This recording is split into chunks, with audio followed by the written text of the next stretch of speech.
Boa noite, internauta, você que nos acompanha ao vivo, diretamente aqui dos estúdios do PT na Câmara em Brasília.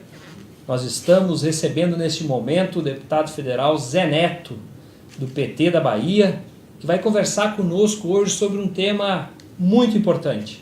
O programa Minha Casa Minha Vida, que no dia 25 completou 10 anos. Deputado Zé Neto, boa noite, bem-vindo aqui novamente ao estúdio PT na Câmara. É um prazer receber o senhor aqui conosco. Prazer é meu, Carlos e toda a equipe. Um abraço grande aí, satisfação imensa estar falando para todo o Brasil, muito especialmente para minha Bahia.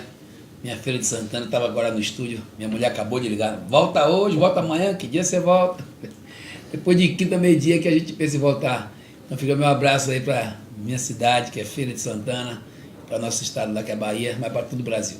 E já vamos pedindo para você que está acompanhando a nossa transmissão ao vivo pelo Facebook PT na Câmara e também pela página do Facebook do deputado Zé Neto, para que você curta, comente e compartilhe esta publicação, porque o tema aqui hoje é habitação. Deputado Zé Neto, provavelmente não, certamente o senhor acompanhou o nascimento do programa Minha Casa Minha Vida, criado pelo nosso querido presidente Luiz Inácio Lula da Silva em 2009, né? O que vem à mente nesse momento? Eu, inclusive, fui um dos que estava presente na articulação, porque quando o Lula ganhou a eleição, em 2002, eu era advogado, sou advogado, na verdade. Sim.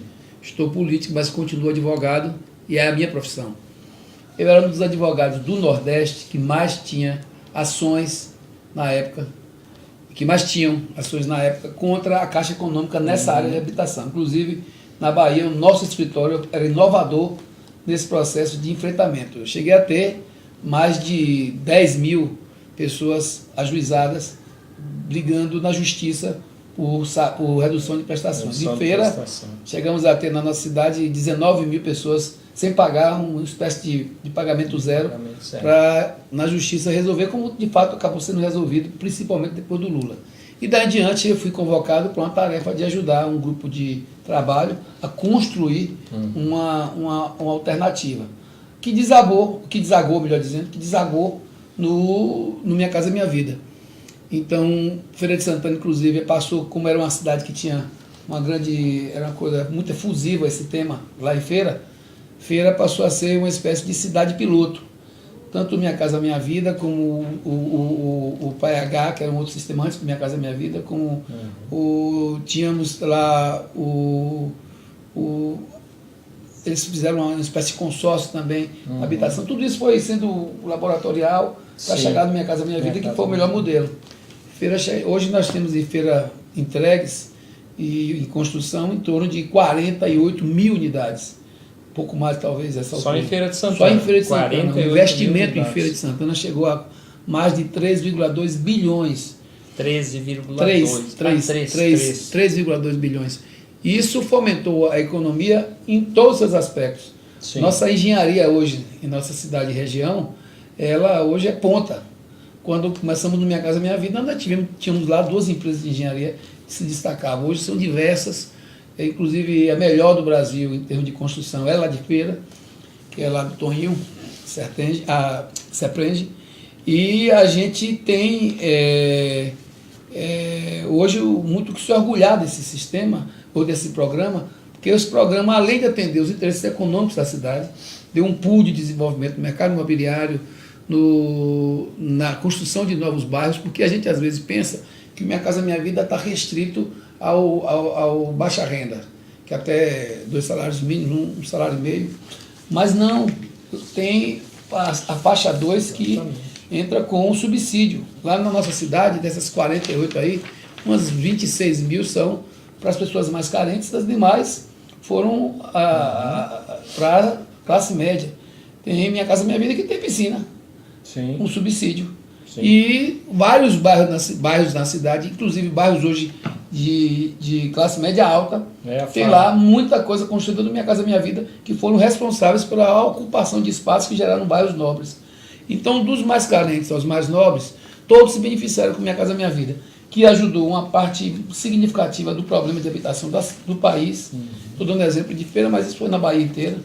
Brasil todo. Hoje, né, você tem, são 5 milhões e 600 mil unidades, né? Já foram entregues 4 milhões. Isso.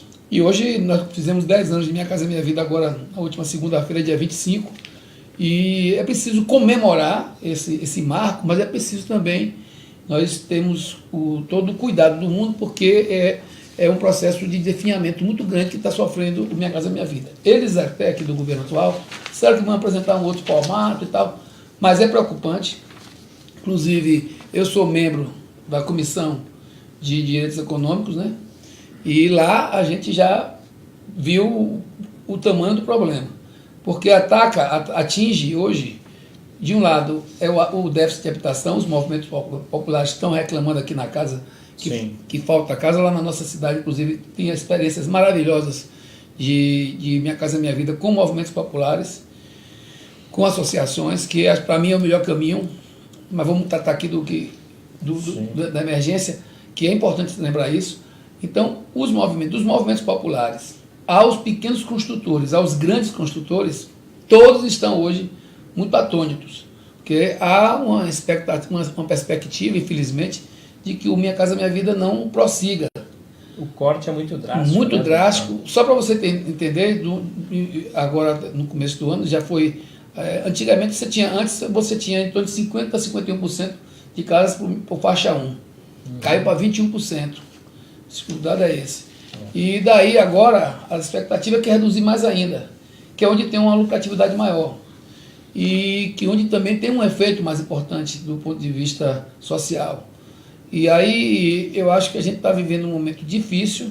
O custo de uma família para você transformar a vida dela, se você não bota numa casa, num conjunto arrumado, tranquilo, se você deixar para uma favela, se você deixar para uma situação de risco, uma situação de total abandono, é muito mais caro você cuidar de dar a essa família a dignidade que ela merece. Com Minha Casa Minha Vida, o custo reduz, melhora a condição das cidades, e financeiramente é importante porque aquece um dos setores que mais gera emprego e renda no país, que é a construção civil, que, aliás, tem situações de empresas que estão há 120 dias sem receber nada da Caixa Econômica.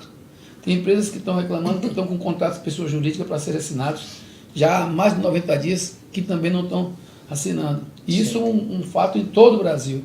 Prometeram pagar há 2 semanas atrás, até agora não se efetivou, e já tem casos, por exemplo, no Ceará, de empresas grandes. Uma das empresas do Ceará, não quero aqui estar colocando nomes, mas já vai demitir 1.000 pessoas, a expectativa é que demita mais. Na construtora. Na construtora. Então isso afeta quem? Afeta o grande e o pequeno, porque a geração de emprego e renda afeta a cidade, afeta... Então é muito preocupante a situação do Minha Casa Minha Vida, que ao mesmo tempo que a gente tem que comemorar, porque não é nada, nós são 5 milhões, mais de 5 milhões e meio, 5 milhões e 600 e poucas mil, mais de 4 milhões já entregues. Isso é um número extraordinário, e a gente lembrar aqui que foi o presidente Lula que teve essa audácia, essa coragem, junto com o Dilma, que no primeiro governo também entregou muito, deixou alguma coisa já pronta no segundo governo, aquele governo tumultuado, né? Então a gente tem muito que comemorar, mas também agora temos muito que lutar para que o Minha Casa Minha Vida não dê fim.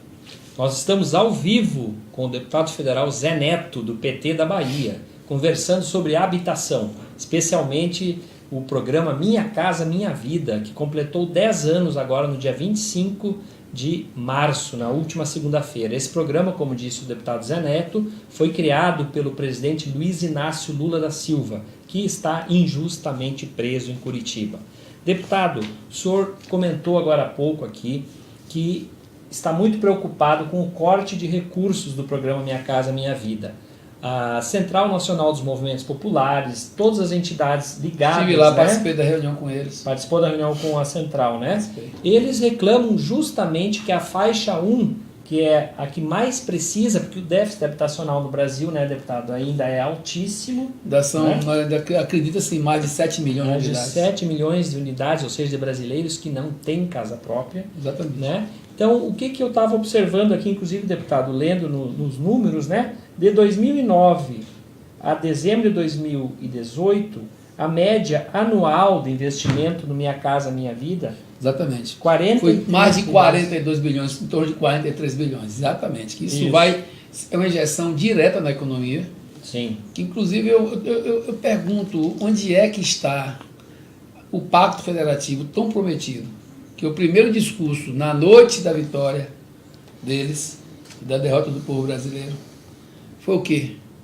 Vamos fazer menos Brasília, mais Brasil, vamos botar dinheiro na mão dos municípios, na mão dos estados, e aí você vê uma tragédia dessa com Minha Casa Minha Vida, tudo atrasado, tudo sem assinar, definhando. Do outro lado você vê a Previdência dizendo que vão tirar quase 900 bilhões do regime geral, e isso é a economia que... Isso estou dizendo do regime geral, porque vão tirar também do outro. Dos 1 trilhão e 100 bilhões, 100 e poucos bilhões, é quase 80%, mais de 80% eles vão tirar do regime geral. Da poupança pública. Num estado onde 7 a cada 10 municípios tem mais receita de Previdência do que receita de FPM. O que é FPM? Fundo de Participação dos Municípios. É o dinheiro que chega para os municípios para manter as contas dos municípios. Lembrando que mais de 95% dos municípios brasileiros tem praticamente esse FPM para manter todas as suas contas. Quase que só esse. Grande maioria dos municípios brasileiros. Então, quando você diz que está tirando aqui 42 bilhões, veja aí quanto é o valor do que você investiu nos 9 anos. 43 bilhões por ano. Se ele vai tirar nesses 4 anos mais 43, vamos tirar que ele tire 40, vamos reduzir 40, 4 vezes 5, 20. Então são 200 bilhões, com mais quase 900 bilhões que ele quer tirar aí da Previdência. Nos próximos anos vão tirar aí quanto? Só nos próximos 4 anos eles vão tirar algo em torno de 600 bilhões só nessas duas pegadas aí. Só aqui, né? Aí você pergunta, como é que vai ficar a vida de quem mora no interior do país? Como é que vai ficar a vida dos municípios? Que estão hoje, eu estou vendo a discussão da Lei Candir, que é para tentar uma solução de entrar um mirrezinho mais dos municípios. Sim. Mas o que eu vejo é um definhamento absoluto das receitas dos municípios. Esse pacto federativo prometido é uma farsa, que até agora o que a gente tem visto é o contrário. Quando você vê reduzir valores de investimentos no Minha Casa Minha Vida, do Luz para Todos, que também está aí passando graves problemas de recursos, não sei nem se vai continuar. Aí você vê do outro lado, tem a Previdência, como eu já disse agora há pouco, que eles vão reduzir isso e vão criar uma situação, para mim, absolutamente absurda. Já começou, inclusive antes da Previdência, eles já com a 871, medida provisória, que é a medida provisória 871, eles já tiram do sindicato a condição de ser, porque antigamente a mulher tinha 55 anos, ia no sindicato, o sindicato dizia, trabalhou sindicato no rural, sindicato rural, e trabalhou como rural, aí da declaração, e ela resolvia, ajudava a parte administrativa, a coisa corria, ela se aposentava. Essa mulher agora, ela vai poder aposentar com 60. É bom lembrar que uma mulher de 60 anos no campo não é uma mulher de 60 anos na cidade. Ela está muito mais debilitada e muito mais envelhecida e muito mais sofrida. Não tem sábado e domingo, não tem sábado, não tem domingo, tem muitos filhos, muitas vezes. A cultura de ter filhos no interior é diferente da cultura de ter filhos na cidade. E tem a dupla jornada, e tem a dificuldade de acesso à saúde, acesso a preventivos, acesso a tanta coisa, gente. Então essa mulher vai ter que ter 60 anos e vai ter que ter recolhido 20 anos, se quiser se aposentar, senão não se aposenta. Aí de quebra eles deixaram lá, mas a gente agora vai acabar com o BPC, mas vai tirar o BPC de 1.000 para 400. É exatamente para tentar cobrir essa tragédia que eles vão criar, porque vai inviabilizar a aposentadoria dos rurais. Sim. E vai entrar um BPC com R$400, que era um salário, para tentar uma amenizada. Mas isso já era, gente, porque vem a tragédia, a redução drástica a essas pessoas que ganham pouco, mas que têm aquele dinheiro. Hoje, por exemplo, uma senhora, um senhor aposentado, antigamente você tinha, era a hora do descanso, né? Sim. Hoje é a hora de estar pegando esse dinheirinho e fazendo o quê? Alimentando um filho que está de casa desempregado, um neto ou uma neta, uma filha com uma neta, com um neto, quando não mais do que isso, e acaba sendo arrimos de família. Quantos, no carnaval eu vi muito isso. Eu passava com minha esposa, com minhas filhas, eu dizia, tá vendo aquela senhora? Ali uma avó. aquela vozinha ali, trabalhando no carnaval, vendendo cerveja com as crianças do lado. E quando eu voltei do camarote, um dia que eu estava no camarote, eu voltei e mostrando as meninas, dando exemplo. Eu estou vendo ali, aquelas crianças dormindo ali do lado, ali uma avó. Sim. Não deve ser aposentado ou não, se for, é um rendimento a mais, mas está ali. O exemplo claro que você vai vivendo no Brasil. Então, é muito grave tudo isso que nós estamos vivendo nesse instante. E de pacto federativo não tem nada, que nós temos uma grande dificuldade aí principalmente com os grandes rincões, as cidades do interior do país, que se veem agora acuadas, com situações dificílimas. Eu tive um dado hoje, Leite, assustador, dos 5.700 municípios, né? Em torno de mais de 4.000 municípios estão sem certidões. 4.000 municípios. Mais de 4.000 municípios estão em débito sem poder ter certidão para fazer contratação, o convênio com estados e municípios. Imagina. Então, você vê gravíssima. O que é que está acontecendo, e a tendência é que a gente tenha mais municípios devendo, mais municípios sem certidões e sem poder conveniar, e ainda com essas notícias que estão chegando, para a gente estar passando para vocês essas questões, para que o povo brasileiro e aqueles que fazem opinião comecem a se inteirar, porque para mim a tendência é que a gente tenha uma grande movimentação social, que começa nas redes sociais, que começa no que a gente está fazendo aqui, né? Mas a gente precisa tensionar um outro momento que não esse que nós estamos vivendo. Nós estamos no programa Ponto a Ponto, ao vivo, direto aqui de Brasília, dos estúdios do PT na Câmara, conversando hoje com o deputado federal Zé Neto, do PT da Bahia. E o assunto é habitação. Os 10 anos do programa Minha Casa Minha Vida, programa criado pelo governo do presidente Lula. Deputado, eu quero frisar num número aqui, para que o nosso telespectador saiba que, desde que Bolsonaro assumiu, o valor destinado para o programa Minha Casa Minha Vida despencou. Nós tínhamos aqui, como disse o deputado, 43 bilhões por ano. Em 2019, deputado, 10%. Já foi 4,4 bilhões. O corte é absurdo. Eu esqueci até é o vício de linguagem da gente. Sem problema. Mas eu esqueci de lembrar aqui a vocês uma coisa que a gente acabou passando, além dessas reduções, tá vendo aí? São, nos últimos 2 anos foram mais de 5 milhões a menos de Bolsa Família, né? De corte Bolsa Família. O Bolsa Família é outra situação. Programa... lá em feira, eu estou dizendo feira aqui, onde eu estou mais perto, ali eu tenho uma experiência mais numérica. Mas que se reflete no Brasil, né? Se reflete no Brasil inteiro. Nós tínhamos 52 mil Bolsas Família, há 6 anos atrás. Sim. Sabe quantas tem hoje? Até poucos dias nós tínhamos 26 mil. Metade. Menos da metade. Então, é uma coisa... Desastre. Aí eu pergunto, eu ainda vejo, assim, que é uma coisa absurda. Eu tenho alguns amigos direto, gosto muito deles, empresários, que ainda dizem, mas aquele é uma esmola. Eu falei, gente, pelo amor de Deus. Tudo nós estamos falando aqui, tudo isso aqui, dinheiro do Bolsa Família, dinheiro do Luz para Todos, dinheiro do Minha Casa Minha Vida, dinheiro da Previdência, isso aqui é que movimenta o país, é que movimenta, que dá cinética à economia. Você que vende alimento, é empresário, você pensa que começou aonde a rodar? Na feira livre. Na mercearia, no barzinho, no dia a dia dos pequenos supermercados. Então, esses volumes vultosos de recursos estão sendo tirados da vida das pessoas, e diga-se de passagem, esse recurso na mão dos mais pobres não gera nenhum problema, não é dinheiro perdido, ao contrário. Cada R$1 que você investe numa Bolsa Família, com a cinética da moeda, chega a ser 1,26, o que retorna de impostos diretos e indiretos, que são pagos em função dessa cinética da moeda. Eu digo sempre, até essa semana pedi para fazer no Facebook, me mandaram uma foto, um Alessandro, que era assessor nosso, ele tirou uma foto que lá estava guardada no arquivo de um senhor com tênis, um tênis desse bem de malhador, uma calça de malhação, ele com um chapéu de couro, e carregando um carro de mão cheio de galinha, frangozinho, galinha, Sim. vendendo galinha viva na feira.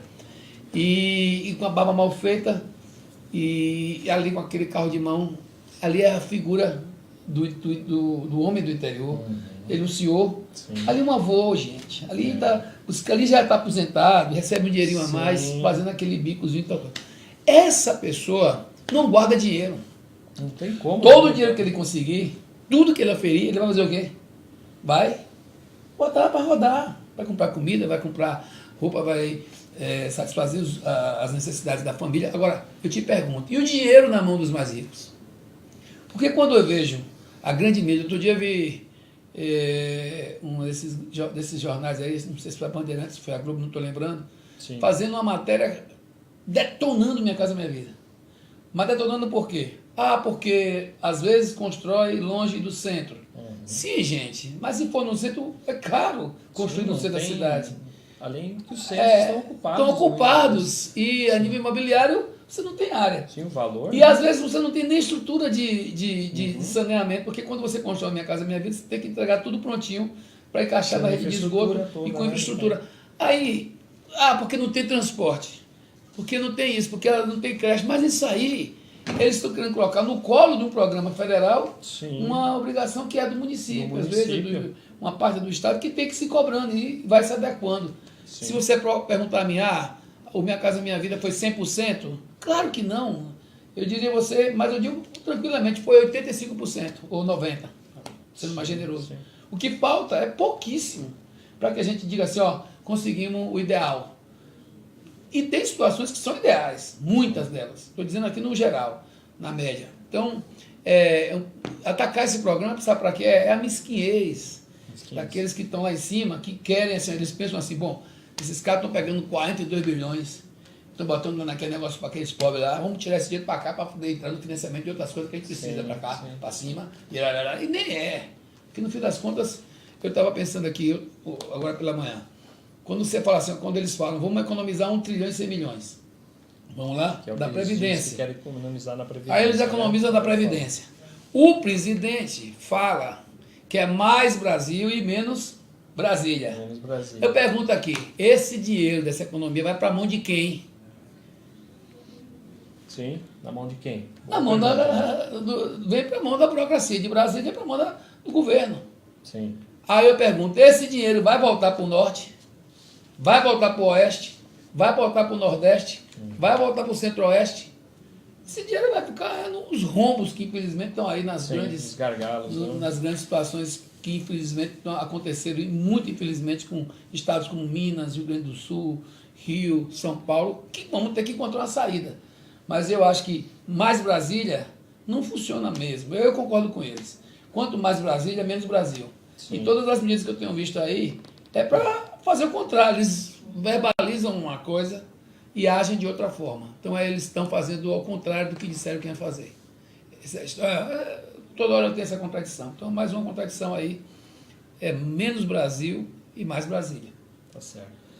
Nós estamos ao vivo aqui com o deputado federal Zé Neto, conversando hoje no programa Ponto a Ponto sobre habitação, especialmente o programa Minha Casa Minha Vida. Mas, deputado, o senhor também é membro aqui em Brasília, né, da Comissão de Desenvolvimento Econômico, Indústria, Comércio e Serviço. É um nome longo, mas é a Comissão de Desenvolvimento Econômico. É onde se discute essas questões relacionadas a empréstimos, a fomentos, a economia de uma forma geral. É onde eu acho, Leite, que a gente vai poder deixar de lado discussões ideológicas, que nós estamos fazendo alguma crítica aqui ao governo, mas nessa hora que a gente senta na comissão, a gente senta com outra cabeça. Vamos embora deixar um pouquinho de lado qualquer discussão ideológica, vamos encontrar soluções.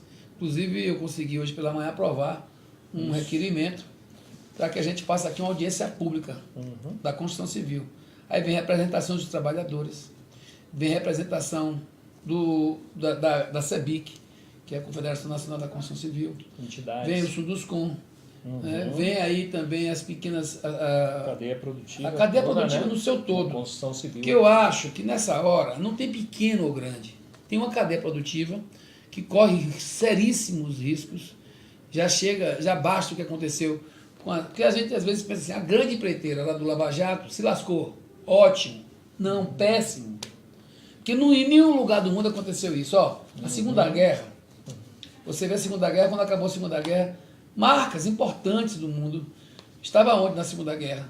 A Volkswagen, a Bayer, não sei o quê, estava de que lado? Estava lá, do lado, o Hitler estava lá, Sim, utilizando dos um carros apoio, da Volkswagen, utilizando das químicas da Bayer, e depois vamos culpar as empresas, se é um patrimônio, porque as empresas também, as grandes empresas, não é um patrimônio só particular de quem construiu, que inclusive, no caso aqui, no caso de lá, e finalmente no caso de qualquer lugar do mundo, boa parte dessas grandes empresas tiveram também recursos públicos, que foram dados por financiamento, ou foram dados por incentivos, ou foram dados pelo próprio setor público que comprou seus equipamentos e sua produção. Então, aí o que acontece? Quando o grande está mal, aí o grande empreiteiro está mal, aí vem, a cadeia vai também sofrendo porque ele subloca. Ele faz também serviços, ele contrata cooperativas, ele faz. Então, no fim das contas, é ruim para todo mundo. Todos perdem, né? E aí, hoje mesmo, eu liguei para o pessoal lá de feira para falar sobre isso. E o pessoal veio para cá, o pessoal dos pequenos construtores. Dos pequenos aos grandes, a gente precisa estar de perto vendo esse problema da construção civil que afeta a todas e todos. E o senhor também apresentou um requerimento para criar uma subcomissão, né? Exatamente. Uma comissão para tratar da cadeia produtiva, né? Eu sou titular dessa comissão de direito econômico e a gente já está construindo uma subcomissão para tratar dessa questão. E aí a gente vai convidar dos grandes aos pequenos, aos movimentos sociais que precisam tratar desse assunto, desse tema, Minha Casa Minha Vida. Outro dia eu conversei com alguém, assim, uma pessoa, aquele ódio do PT, petralha, não sei o que. Eu comecei a falar, você mora onde? Aí a pessoa disse, eu moro no Sim. Você comprou uma casa lá no Sim? Ele comprei. De quem? Eu comprei de não sei quem. Você sabe, essa casa é construída quando a casa é nova, rapaz. Essa casa tem 5 anos, vem só casa do Minha Casa Minha Vida. Ele, não, eu conheço o conjunto, sua casa do Minha Casa Minha Vida. Minha Casa Minha Vida, minha casa tem piscina no condomínio. Eu falei, mas é casa construída com subsídio. Exato. E aquele condomínio seu, não só aquele, é o vizinho, o outro, aquele outro lá da frente, também são do Minha Casa Minha Vida. Sim. Então, para você entender que quando você faz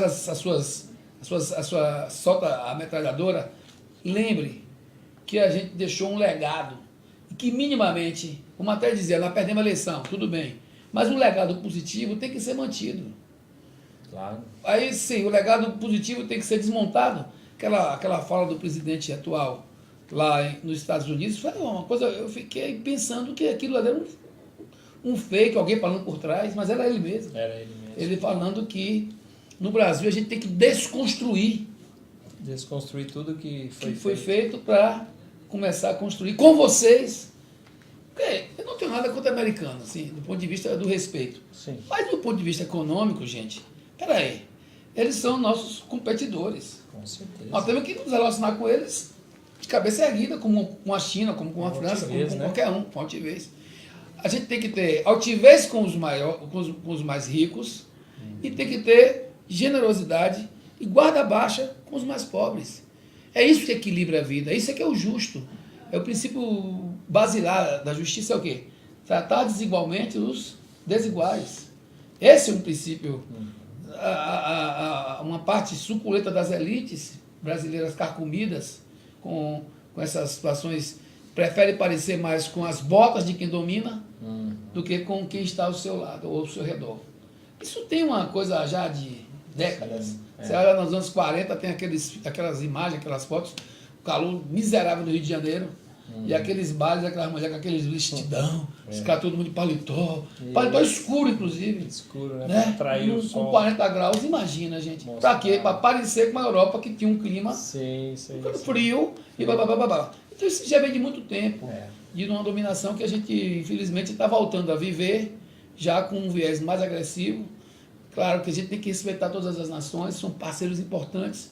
Agora mesmo estou preocupado com o que está acontecendo lá, no governo federal, porque a política internacional hoje, o chanceler deu uma passou aqui. Comissão aqui hoje Gente, de Relações Exteriores. Parece uma piada, sinceramente. Eu fico...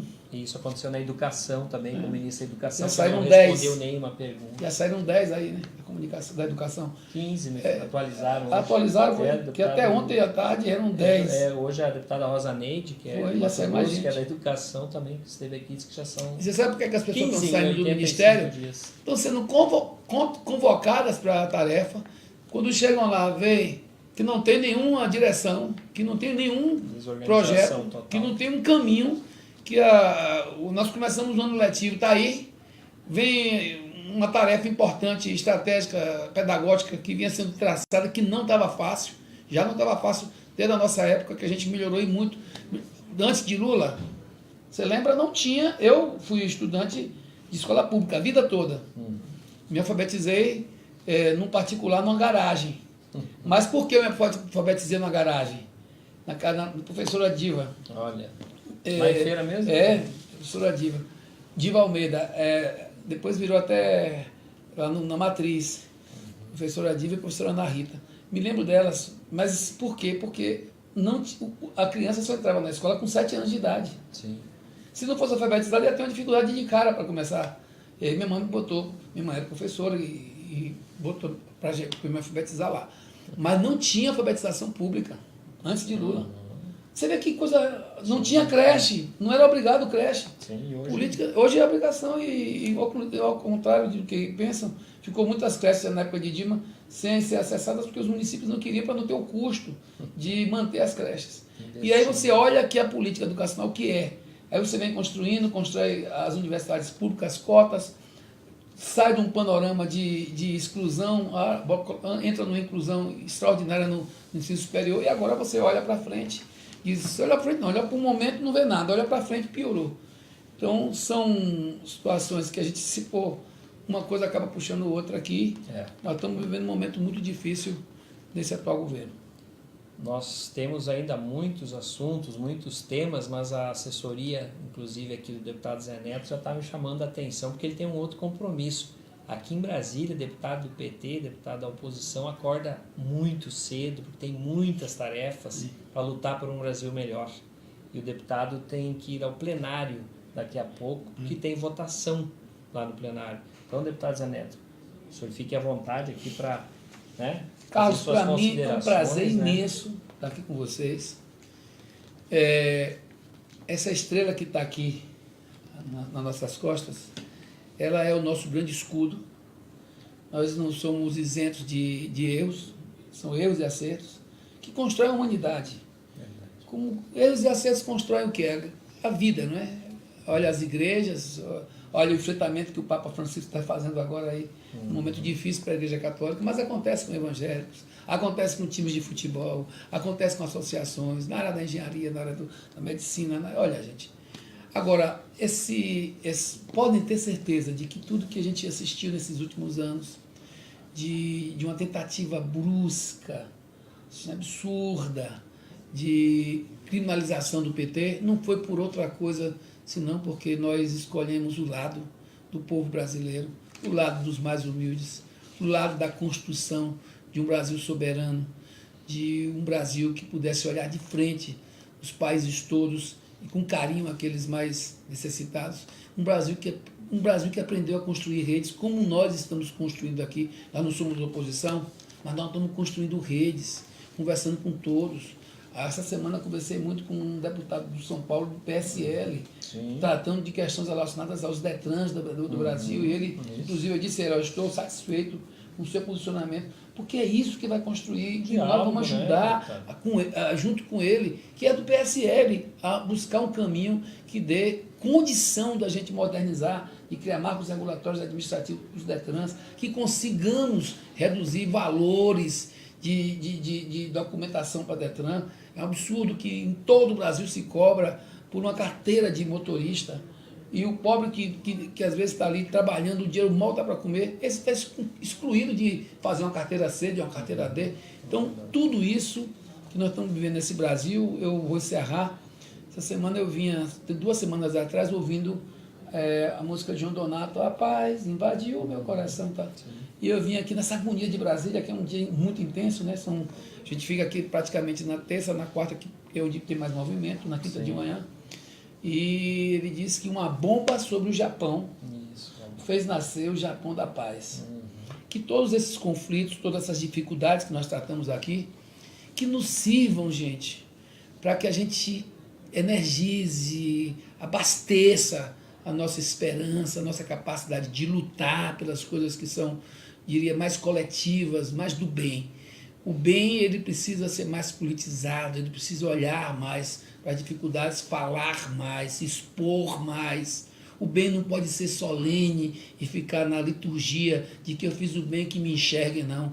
O bem tem que ser mais aguerrido para que a gente possa construir, e isso dentro da paz, um Brasil melhor. Eu acredito muito nisso. Acabei de vir de uma reunião do PT da coordenação e disse lá para a turma que a gente tem que estar sempre lembrando que nós somos a grande alternativa de poder ainda no Brasil, pelo tamanho que nós temos, pelo número de deputados que nós temos, pelo número de governadores que nós temos, somos a grande alternativa. Ou com alguém nosso ao poder, ou protagonizando essa mudança a partir também das nossas ações, para não achar que a gente está aqui dizendo que já estamos na frente, que somos o protagonista de tudo. Não é isso. Nós somos importantes demais na construção de uma saída de todas as dificuldades que estamos vivendo agora. Que Deus nos ilumine, nos dê coragem, força, para a gente continuar trabalhando com o pé no chão, cientes do nosso dever e acreditando na nossa capacidade de superar. Então, com muita paz, né, deputado, para todos nós. Boa noite. Uma boa noite. Agradecemos aqui a presença do deputado. Boa noite. Valeu. Lula livre. Sempre.